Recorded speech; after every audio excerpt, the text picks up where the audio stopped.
Hi, Mr. Poilievre. Yes. Rob Brownridge, City TV and Omni TV.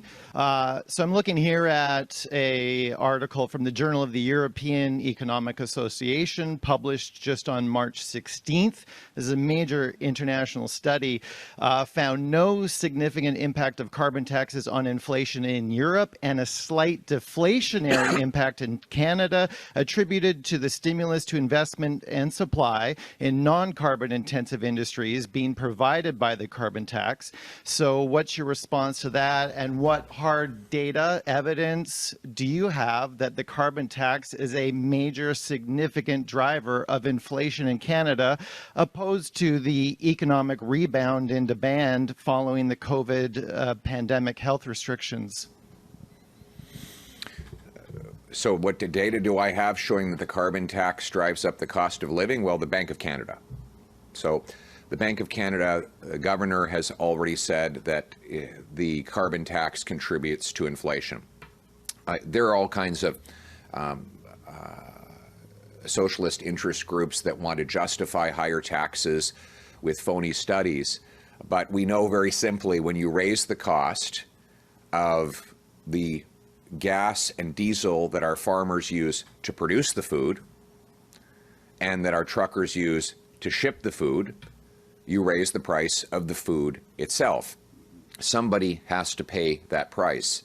It is magical thinking to suggest that you can raise energy prices on businesses, farmers, and workers without raising inflation.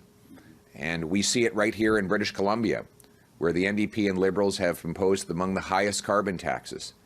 Gas is almost $2 a litre, significantly higher than in other provinces where they fought back against the carbon tax.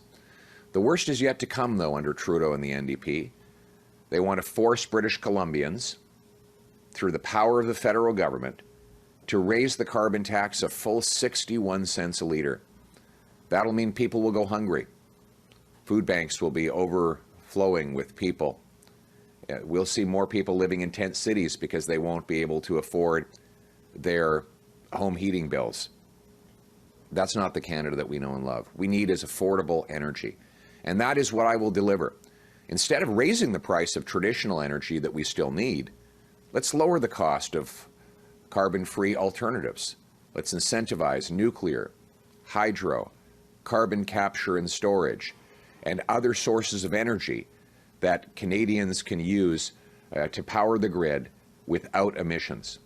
Let's green light green projects like a carbon pipeline to pipe the carbon back into the ground, speed up approval for Quebec hydroelectricity dams, and make it faster and safer to approve small modular nuclear reactors so we can put clean, emissions-free nuclear energy onto our grid.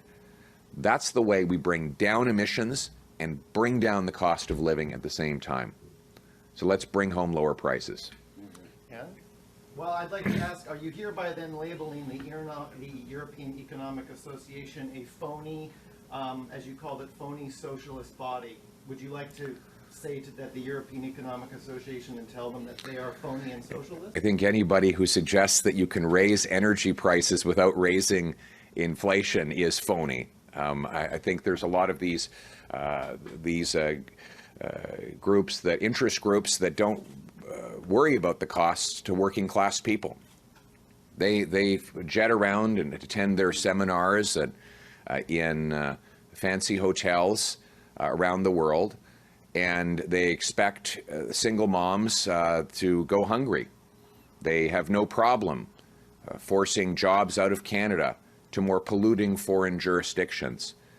So I do think that is a phony socialist approach. My approach is to bring home lower prices by axing the tax, bringing down energy costs so that Canadians can afford to eat, heat, and house themselves.